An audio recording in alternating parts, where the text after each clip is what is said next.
బ్రిటన్లో నేను మొన్ననే ప్రస్తావించాను, అదొక ఇస్లామిక్ రాజ్యంగా మారబోతోందా?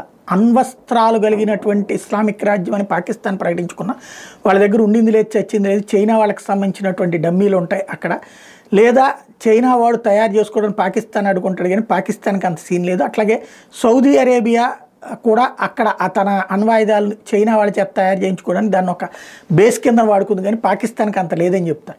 ఒరిజినల్గా అణ్వాయుధాలు కలిగినటువంటి దేశాల్లో, ప్రధానమైనటువంటి దేశాల్లో బ్రిటన్ కూడా ఒకటి.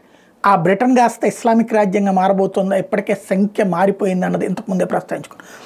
ఇప్పుడు అక్కడ ప్రజల్లోనే వచ్చినటువంటి తిరుగుబాటు ఏదైతే సాంస్కృతిక దాడి, అక్కడున్న ఆడపిల్లల మీద అత్యాచారాలు, అక్కడ ఉన్నటువంటి సంస్కృతిని నాశనం చేస్తున్నటువంటి పాకిస్తాన్ నుంచి వెళ్ళినోడు, బంగ్లాదేశ్ నుంచి వెళ్ళినటువంటి, ఆఫ్ఘనిస్తాన్ నుంచి వెళ్ళినోడు, వీళ్ళ మూలాలు ఉన్నటువంటి వాళ్ళు చేస్తున్నటువంటి దాష్టీకాల కారణంగా విరక్తి చెందినటువంటి వేళ లేబర్ పార్టీ పక్కకి వెళ్తోంది, టోరీస్ పక్కకి వెళ్ళిపోతున్నారు.